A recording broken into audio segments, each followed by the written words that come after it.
destroying anything. I'm recording something, right? So I'm not destroying anything. Right? So I'm recording this in a much more vibrant and important way. Yeah, right? Because what we're talking about is the difference between price and value here. Right? Everybody's kind of got an idea about price. You know what? The only reason anyone's interested in this fucking burning thing I'm doing is because it's 5 million quid. Actually, Joe, I've been talking to a lot of people. I think why people are upset, because people understand where you're coming from, whether they agree with it or not. Should be upset. I think it's We've got Punk London, sponsored by fucking Boris Johnson. And all these institutions, which you're sitting here getting paid, right, to talk about and perpetuate this idea that punk rock is still vital, is still important, it's still going to change something, right? And it isn't. Actually, I'm sorry, because what this is a museum culture sponsored by a fucking mayor of London that belongs to the Bullingdon Club that likes burning £50 notes.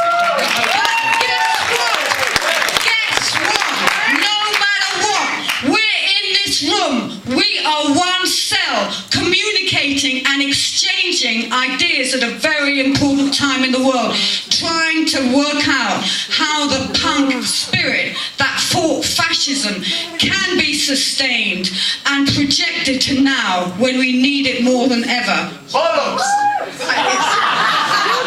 Fact, man. It's absolutely not about nostalgia. The whole thing of punk was, it was totally and utterly unique.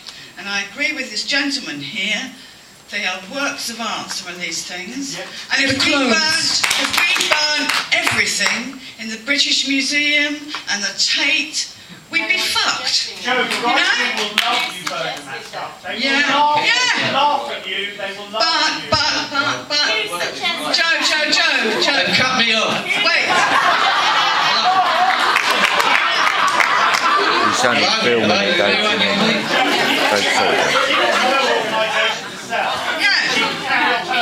Yeah, she said that. So, Jordan, finish. To anyone, it's all going up in smoke. Let Jordan finish. I am totally ambivalent about whether you burn all this or not. That's the truth of the matter. In other words, I don't give a flying fuck. But I would rather, if it were me... You were saying not to burn it because it was a piece of art, and then you started saying... but it's his! It's his! They are pieces of art, so is that what it's his! Oh, let her finish her point, prithee! The point is being repeated itself forever. Yeah. There is, you are 6 people, white Westerns, talking about equality of punk, multiracial bullshit. You are 6 people, white and Western. Well, at least we got a couple of genders. But you're right!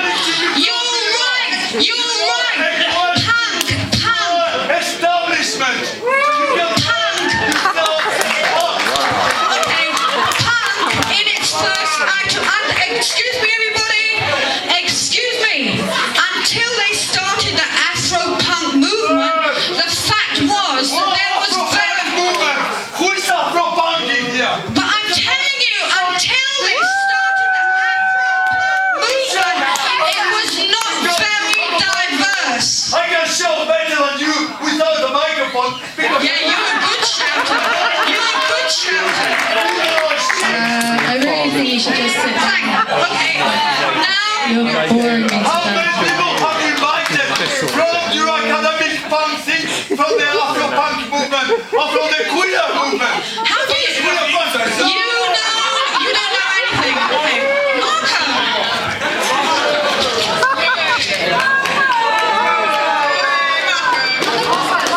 Marco. I think you do raise a really good point. I'm really glad you raised it. Definitely. You raise a very good point. And actually, Oh, let's take some of those, yeah, well, If you include in a panel, shut up!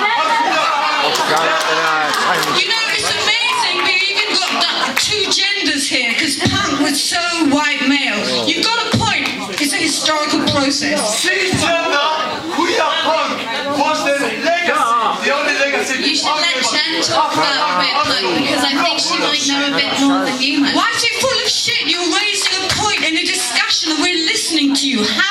full of shit. Please finish your point. Okay, your point is very, very important. To finish her And point in about terms of- burning this stuff, please. Yeah, no, thank you. No, the thing is that if it's his to burn, it's his to burn. All right? So we don't think property is theft then? Well, no. The problem is that if you want to talk about punk, it's a talk about freedom, it's a talk about being individual and deciding your future for yourself. I did that at a very early age. You were a little kid when I first met you. You were down here, right? So bring it back to the close because we've got to move. Yeah. But Hey, the show's almost over, chaps, and the audience hasn't had a chance to speak. Okay, everybody, let's let them speak, and then let's throw it open. But let these ladies here have their say, okay? Please, over to you.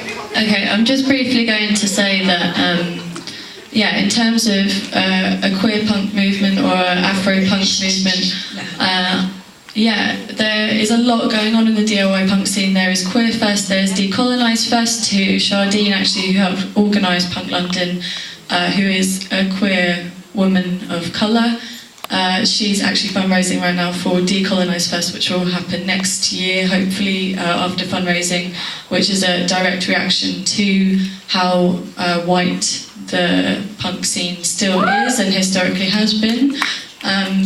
Women and people of colour and people that are LGBTQ have always been in punk, but have been slowly erased through the canonisation of it, including certain aspects of Punk London. It is very complicated. There are women that are missing. There are other people in punk scene that aren't white men that are This is just such nonsense. I can't. You know, when I was a kid, I don't know about your idea that interrupting is punk, because it's actually really rude.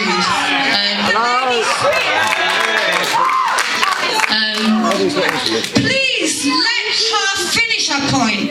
Can I speak, please? Yeah, when these two are done, then we're going to throw it open. Please. All I wanted to add to this was, 2 points.